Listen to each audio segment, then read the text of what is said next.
got some shit with Mess. And I got some other shit. I'm gonna keep it a secret. I wanted to wrap up something right quick. Me and Junior on the beat wanted to wrap up something right quick.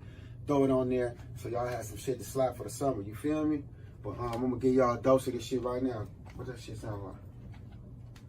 Let me turn you to a rich bitch. Pick your ass up and do some rich shit. Fuck me and my nigga on some twist shit. All these bitches want a nigga with some rich dick. Ain't one of my niggas having big shit. Ain't one of my niggas is a miss. Talk to me. Somebody. Every bitch I ever fuck was on some bitch. She want that bitch nigga, get go dumb on it. Thing long, get that pussy wet, make her come on it. Top down with that Nick Cannon, got a drum on it. Bitches on some twist shit, with me and my young homie. French kiss a million, my motivation heavy in it. Big stepper with the pepper, on blood is documented. On the block performing, drink got moneyed up. Juice on that slick shit, perk gotta turn it up. Smoking on that Badu, small waist stick shit. On the line in the business, turn into a rich bitch. Pick your ass up, do some rich shit. Not too long ago, something popped up and I seen something and it showed I think it was a reel or something, or one of them shorts. And even Diggs was like, man, you know, Mess need to work on getting his mind together. You know what I'm saying? He ain't even so aggressive on the no more like he was from how it was conveyed to me. Yeah. But I've been around Diggs, and see, the thing about it is I know for a fact Diggs had major love for Mess. Nah, he told me that for sure. Listen, I know Diggs. Like, I know for a fact because when this happened in Reno, Diggs was ready to go to war.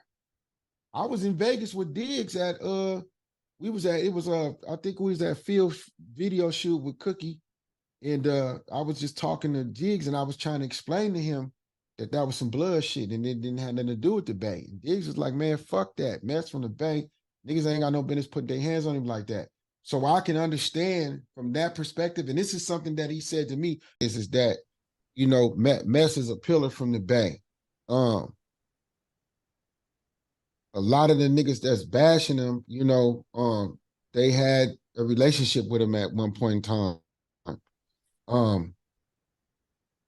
I've heard he said some really hurtful things, but time heals, right? Of course.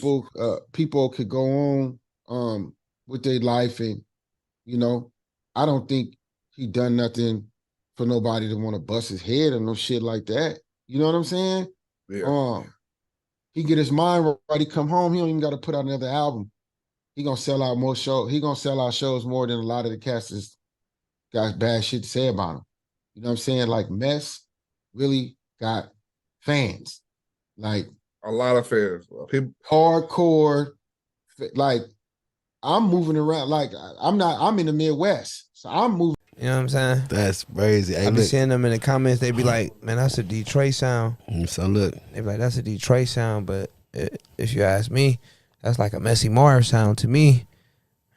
You know? Niggas don't realize, man, I say that shit. I'm finna go home. And when I got to my fifth lawyer, he came in there. I'm telling you how I picked him. He came in there and he was like, you listen to opera? I said, hell nah. Like, why? He was like, opera is more gangster than what you guys be rapping about.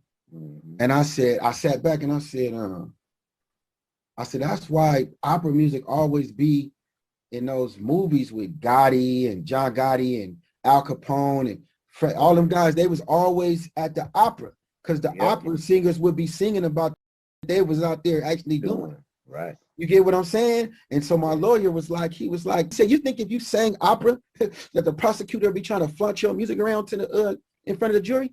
He's like, hell no.